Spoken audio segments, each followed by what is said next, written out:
Shalom everyone. Today we'll learn about the time to recite the Shema in the morning.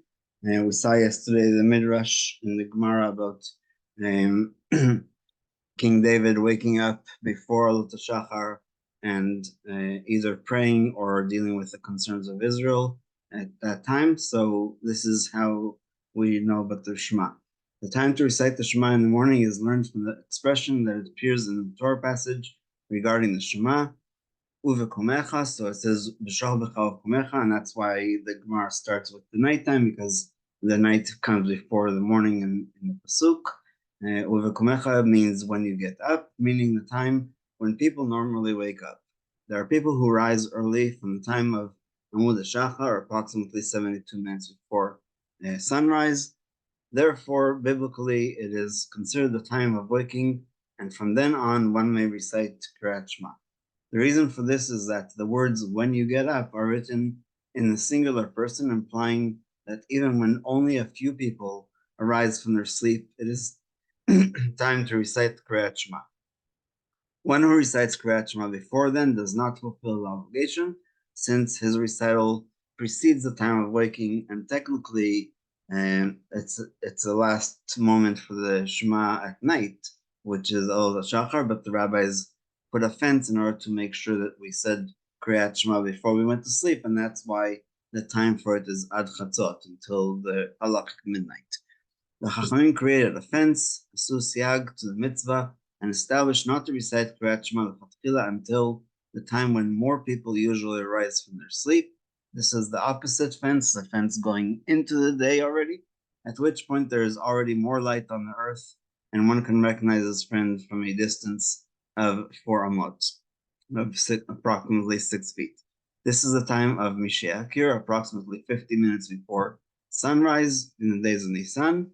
And we talked about two options. One is recognizing a friend who's more like an associate, and the other one is recognizing the difference between the tchelet in the tzitzis and the white in the tzitzis.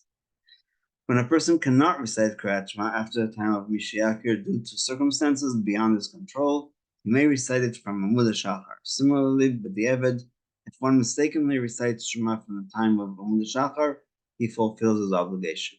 However, there is a difference between these two cases. If one's reason for reciting Shema early emanates from circumstances beyond his control, even if he must do so every day, he fulfills his obligation. But if he recites it early due to error, he fulfills the obligation only if his mistake seldom occurs, meaning not more than once a month.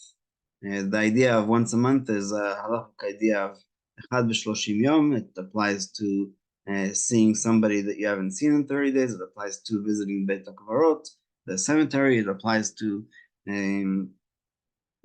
wearing something new. It applies to the shloshim of mourning, etc., etc. If he errs more often than that, the Chachamim penalize him.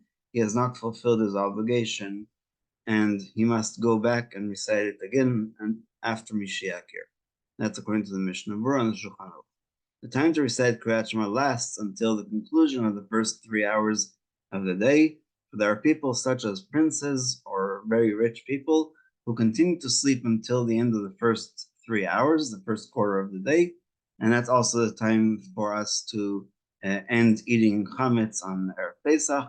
Therefore, until the end of the first 3 hours is still considered to be the time of when you get up. And that when he says here princes, there's a beautiful saying in the Gemara that we are all bnei melachim, that we are all princes and princesses because we are sons and daughters of the King of all kings. The most praiseworthy time to recite Kriyat Shema is Vatikin, meaning slightly before Netzach Hama, and that's what we talked about earlier, about starting the service about 20 minutes or 15 minutes before sunrise. That way we start the Amida at exactly sunrise. And from that we'll go into the time of the Amida. I didn't think that we'll go through it so quickly. So Anshe Knesset Hagdolah instituted praying 3 times, 3 prayers every day, and established their times to correspond to the Tamid offerings. The morning Tamid was brought starting from Amud Shachar, and based on that, the time of praying Shacharit L'Chatchila should begin at Amida Shachar, what we call dawn. Nonetheless, the Chachamim say that it is proper to recite the Amida after Netzach Hama, as it is written, again a quote from Tehillim, Yirocha im Shamish, let them fear you from when the sun shines. That's in Brachot 9b.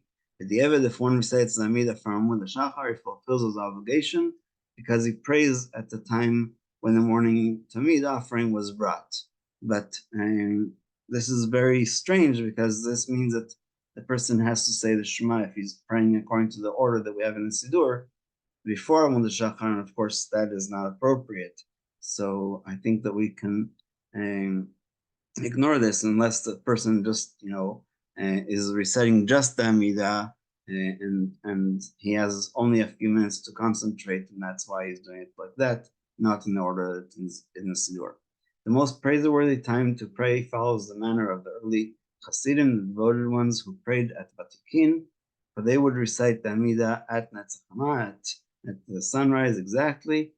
The time to pray the Amida lasts 4 hours according to Rabbi Yehuda, for that is the last time that the morning Tamid offering may be brought, and that is not only the last time to say the Amida, it's also the last time for burning chametz on Erev Pesach.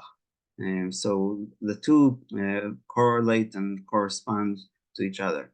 Even though, in the opinion of the Chachamim, the time to offer the Tamid lasts until Chatzot, the halacha follows Rabbi Yehuda, since in Masechet Eduyot, in which all the Mishnayot were chosen as halacha, the opinion of Rabbi Yehuda is brought and not the one of Chachamim. Therefore, the time to recite Shacharit lasts until the end of the first 4 hours of the day, and that's in Brachot 27a. Even so, the Chachamim words were not rejected completely, and if 4 hours passed and one did not yet recite Shacharit, he may b'diavad pray until Chatzot.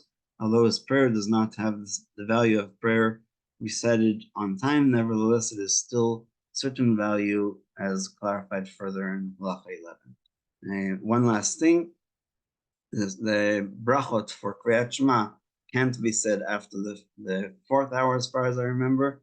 And so this is obviously a circumstance where somebody was, let's say, very ill and only gets up or is able to concentrate in a clean environment between the 4th hour and midday. And so that is really b'diavad, but because that is the day ends, or the morning, ends at midday, then that's why we are allowed to do